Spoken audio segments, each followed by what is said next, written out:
xibaar yu wér te wóor ca tàng-tàng ba abonnez-vous pour ngeen di mën di jot suñuy vidéo. tey jii l'altine juróom-ñaari fan ci weeru juillet atum 2025 ginnaaw bi ñu leen jëfalee bu baax ci ànd gi ak ñun ci chaîne bii di Buzz 221 HD dañoo commencé ak li fi gën a fës ci xibaar yi. daje bi nga xam ni lenn ci njiitu réew yu Afrique yi war nañ koo daje ak Donald Trump Cheikh Tidiane Gadio moom mi ngi yéey di ci yàbbi jàpp ni loolu daal ab piège la boo xam nag ab pièce bilatéralisme la désorganisé moom Cheikh Tidiane Gadio mi ngi wax daal ay réserve yoo xam nag daan na koy am ci rencontre bi nga xam ne ab rencontre imminent la maam daal boo xam ni bu mënta ñàkk la entre juróomi réew ci réewu Afrique yi Sénégal daal ciy bokk. moom mu nekkoon ministre des affaires étrangères moom mi daal mi nga xam ne ni loolu yi waruñu ko qualifier ab événement boo xam ni sommet Afrique États-Unis lañ koy tuddee maanaam daal waruñu ko tuddee événement boo xam ne kon maanaam jàkkaarloo la bu États-Unis ak Afrique di def parce que daal moom mi nga xam ne ni ci juróom fukki réew ak ñeent yi nga xam ni Afrique daan na koy am ñeent rek wala juróom rek ñoo ciy bokk Sénégal laa ciy bokk Mauritanie Guinée-Bissau Sierra Leone ak Gabon kon mu toll ci juróomi réew mun nag daal nekkul kon ab sommet africain mais nag daal ab cercle restreint la maanaam daal kon ay réew yu ndaw rek la ñu daal di tànn daal leen di sélectionné ngir ñoo ñi nag daal di war a daje ak ki nga xam ni moo di njiitum réew bu États-Unis Donald Trump moom mii Gadio nag daal dinay alerté bu baax a baax ci risques yi nga xam ne nag ab dialogue bilatéral la daal di mën a indi loolu yi mën a fragmenté bu baax a baax chef d'état yi nga xam ne nag daal ñoom ñi daal leen di woo individuellement par Donald Trump waaye nag daal moom mii nee na loolu dina wàññi bu baax a baax portée stratégique bi nga xam ni daje bi waroon na koo am nee na nag daal Afrique moom mii mënul de benn yoon nag di avancé wu nag daal ci ay ordre yoo xam ne dispersé lay doon maanaam daal ci ak tàqalikoo waaye nag mu nekk nag daal ab tendance boo xam ni dañ ko commencé di def mu nekk loo xam ne dañ koy def ci solitaire te loolu dafay fragiliser réewu Afrique yi moom mi kon daal mi ngi dénoncé bu baax a baax li nga xam ne jàpp na ni ab condescendance la ci mbir moomee di ab réunion boo xam ne war naa am ay dirigeants africains war a dem daal di wuyu ji ki nga xam ni moo di njiitu réew bu États-Unis Donald Trump. Gadio nag daal dafa jàpp ni kon responsable africain yi nag daal dañoo war a am ab position boo xam ne benn lay doon daal di exiger ay objectifs yoo xam ne yu leer lay doon avant ñuy am benn rencontre ak partenaire bu mu mën a doon loolu yi daal di xamle kon moom mi nga xam ne moo di Cheikh Tidiane Gadio. crise bu am ci mbirum justice mi Zen Justice daan nay woo Diomaye ak Sonko ñu daal di intervenir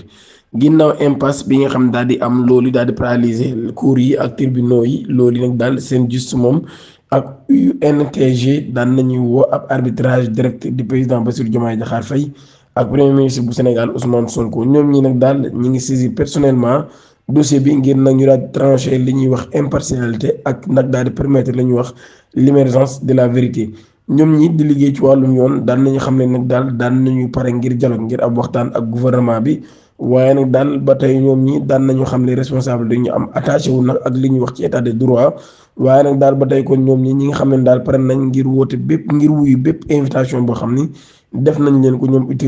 autorité yi ngir nañu daal di amal ab waxtaan daan nañu xam ne tam ministre de la fonction publique wala ku mu ci mënti doon rek ñoom ñi pare nañ ko ngir daal di wax ak ñoom. waaye nag ba tey organisation bi nag daal nekk ab organisation syndicale daal nëbbul benn yoon nag préoccupation yi nga xam ne daan na koy am ci déclaration yi nga xam ni daal nañ koy def ki ko def nag du kenn ko dul ministre bi yor wàllum fonction publique Dolphy Boucal loolu daan na koy defoon ci ab émission télévisée waaye nag daal ba tey loolu mu nekkoon nag ay propos yoo xam daan nay wane ab mépris manifeste boo xam ne dafa daal di am ci mbir yi nga xam ne daan nay xew loolu yi daal di bokk nag ci lu waral ab crise ak nag daal ñoom ñi daan nañu sàkk kon daan nañu wane kon seen ñàkk d'accord bu baax a baax ci yooyu lay kàddu wala yooyu lay déclaration. terrorisme au Sahel Cheikh Tidiane Gadio plaidé pour une riposte régionale unie terroriste kon bi am ci Sahel bi Cheikh Tidiane Gadio daan nay jàpp nag daal ab riposte la ñu war a am régional boo xam ne benn la ñuy doon ginnaaw bi nga xam ne ñi ngi monter puissance loolu ñoom terroriste yi nekk ci Sahel bi Cheikh Tidiane Gadio daan nay tirer la sonnette d'alarme waaye moom mi nekkoon ancien ministre des affaires étrangères daal dinay wax ni ab califat islamique bu Sahel nag daal di nekk gestation ak état de la zone risquant de l'effondrement s'il ne réagit pas de manière rapide et collective kon daal bu ñu àndul daal di jéem a fanq mbir moomee mën naa pi loxo moom Cheikh Tidiane Gadio daal daan na xam ne CEDEAO mën naa bien réduit à 370 millions d'habitants après le retrait du Mali Burkina Faso et Niger ginnaaw bi nga xamee ne kon Mali ak Burkina Faso ak Niger daan nañ jóge CEDEAO kon dafa daal di wàññeeku bu baax a baax daal di nekk 370 millions d'habitants moom mii nag daal nay wax ni ba tey am nañ ab poids stratégique bu am solo lool waaye nag daal nay sàkku suñu daal di élargir bu baax a baax coopération sécuritaire yi nga xam ne daan nañ koy am amal ko ak réew ci mel ni Maroc Mauritanie ak Tchad ngir nag daal di amal ab stratégie bu am solo lool boo xam ni dina mën a jàmmarloo ak menace yi nga xam ne am na ci wàllum terroriste. mun nag daal état islamique ñi ngi cherché nag li ñuy wax accès ci géej gi waaye nag ñi ngi progrès bu baax a baax jëm fa nga xam ne moo di Bénin ne nag daal Sénégal warul toog benn yoon nag daal di jàpp ni dafa am distance ak ñoom ak yu ni mel. moom mi nekkoon chef de la diplomatie ba tey mi nga xam ne nag daal groupe jihadiste yi nag daal ñi ngi yokk seen présence bu baax a baax ci Mali waaye nag daal ba ci Mozambique waaye tamit di jaar ci Nigéria Cameroun ak Burkina Faso daal di wax nag daal Sénégal dafa am frontière ak Mali te loolu nag daal dafay tax mu daal di bokk ci réew yi nga xam ne ñooy exposé waaye nag rawatina ci zone yi nga xam ni ñooy Kidira Bakel ak Kayes théâtre d'attaque de récent. ba tey justice sénégalais Maître Massokhna Kane daan nay dénoncer les dysfonctionnements et les grèves à répétition. ginnaaw bi ñu ko invité ci l'émission en vérité ci rajo Sénégal Maître Massokhna Kane avocat daan nay xam ne nag daal moom mii nekk président SOS consommateur a adressé ab constat sévère boo xam daan na koy def ci l'état de la justice au Sénégal rawatina ci 45 années yi nga xam nag daal daf koo def ci carrière moom nag mi ngi joxañ baaraam bu baax a baax dysfonctionnement yi nga xam ne mi ngi am ci système judiciaire bi waaye nag daal di dal ci kaw bu baax a baax greffe yi nga xam ne dañ koy def daan ne wane ak ñàkk d'accord am ci yooyu lay mbir. mun nag daal justice ab jafe-jafe la bu mag lool ci réew mi nga xam ne mooy réewum Sénégal daal nag loolu li commencé wul tey moom Maître Kane loolu la daal di xamle waaye hésité wul benn yoon nag daal di critiquer yenn ci magistrat yi nga xam ne nag daal day accuser ñenn ci ñoom ay manquement grave daal di xam ne nag daal am na ci ñoom ñoo xam ñi ngi def bu baax seen liggéey mais am na ci ñoo xam nag daal defuñu ko comme niñ ko war a defee. waaye ba tey ci question grève yooyu moom président bu SOS consommateur daan nay wane catégorique ni moom nag daal d'accord ci benn yoon ndax loolu yi dafay paralyser les services judiciaires daal di pénaliser bu baax a baax lourdement les citoyens rawatina sax ñi nga xam ne ñoo amante ak yoon. moom mi kon daal mi nga xam ne nii trop c'est trop usagers yi nag daal ñoom ñii dañuy parcourir ay kilomètres ngir nag des démarches ay administratifs wala sax ngir trouver ay bureau yoo xam dañuy fekk mu daal di tëj mu ne loolu nag daal d'accorduñ ci benn yoon moom Massokhna Kane nag daal ba tey daan nay critiquer bu baax a baax perception des salaires en période de la grève estime que les deniers publics doivent rémunérer un service rendu ceux qui ne travaillent pas ne devraient pas être payés loolu la Maître Massokhna Kane daal di xamle. ba tey dañuy dem ci beneen mbir boo xam ne mën nañu wax ni daanaka moo sikk virtuel bi ci weekend bi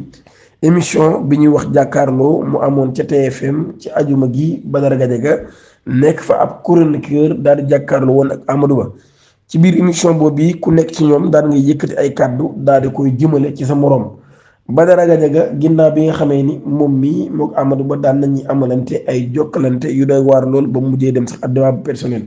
ginnaaw bi nga xamee ni Amadou Ba mii sax daan nañ fàttali Badara Gadiaga xamal ko ne ko daal yow mii da ngaa falsifié woon sa BFM te loolu li Cour des comptes moo la épinglé ci ab rapport loolu tamit taxoon ngay liggéey fii ci réewum Sénégal am ab poste bu am solo lool lu toll ci juróomi at ñu lay fay di ko xamal ni daal xaalis réew mi la boo xam ni